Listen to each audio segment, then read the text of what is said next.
Bismillahirrahmanirrahim.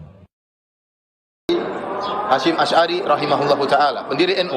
Dia punya buku judulnya At-Tanbihat Al-Wajibat Liman Yasna'ul Maulid bil Munkarat. Peringatan yang wajib bagi orang yang melakukan maulid dengan kemungkaran. Kenapa? Karena dia melihat orang-orang melakukan maulid dengan kemungkaran. Dan dia mengatakan maulid yang modelnya seperti ini tidak boleh dikerjakan. Bahkan ada orang kumpul-kumpul uang untuk bikin maulid seperti ini tidak boleh kasih, karena itu ta'awun alal itsmi wal udwan, kerjasama dalam kemungkaran. Pada Senin malam 25 Rabiul Awal 1355 Hijriah, sungguh aku telah melihat sebagian dari kalangan para penuntut ilmu di sebagian pondok telah melakukan perkumpulan dengan nama perayaan maulid.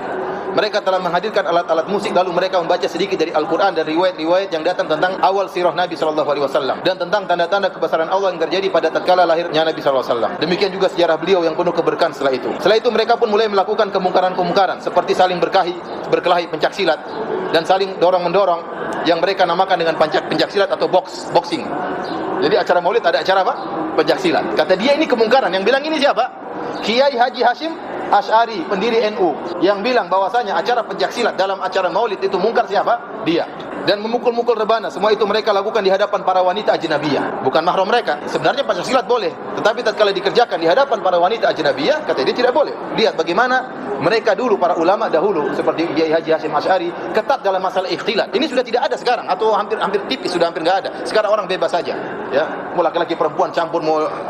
Mereka telah tinggalkan ajaran guru besar mereka, pendiri NU. Semua itu mereka lakukan di hadapan para wanita ajnabiyah yang dekat posisinya dengan mereka sambil menonton mereka, dan juga musik dan sandiwara cara kuno. Jadi ini semua dilakukan dalam acara maulid.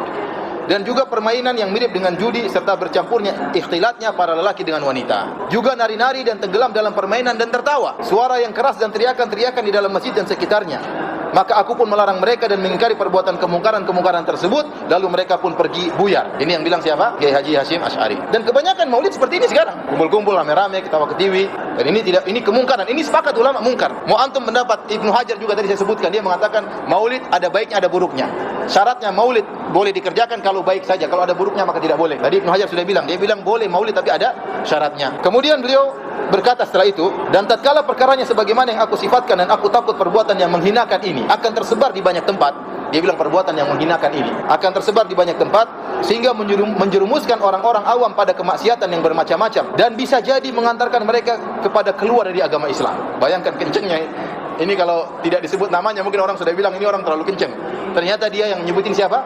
Haji Hasyim Asy'ari rahimahullahu taala. Dia mengatakan perbuatan-perbuatan seperti ini bisa mengantarkan orang keluar dari Islam. Maka aku menulis peringatan-peringatan ini sebagai bentuk nasihat untuk agama, dan aku memberi pengarahan kepada kaum muslimin.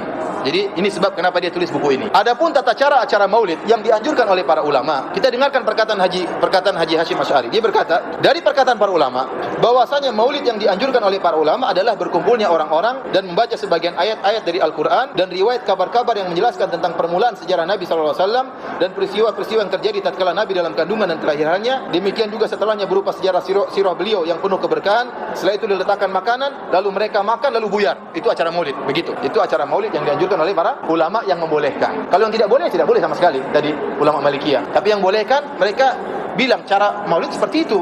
Jadi kumpul baca ayat Al-Quran, kemudian baca sirah Nabi, sejarah Nabi agar menumbuhkan cinta kepada Nabi, kemudian makan-makan menunjukkan senang, terus buyar, sudah selesai.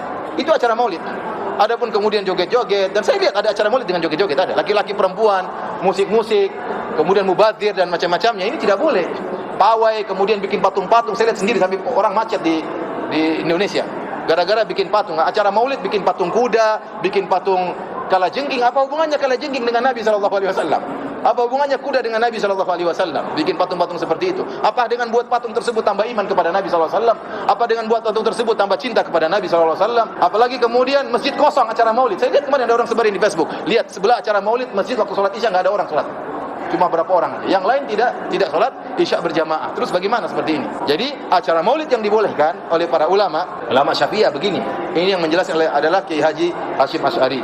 Beliau juga mengatakan, ketahuilah bahwasanya perayaan maulid jika mengantarkan kepada kemaksiatan yang jelas dan kuat seperti kemungkaran yang wajib untuk ditinggalkan dan haram, maka wajib untuk ditinggalkan dan haram perayaan tersebut. Jadi ijma ulama, maulid kalau tercampur dengan kemungkaran maka hukumnya apa?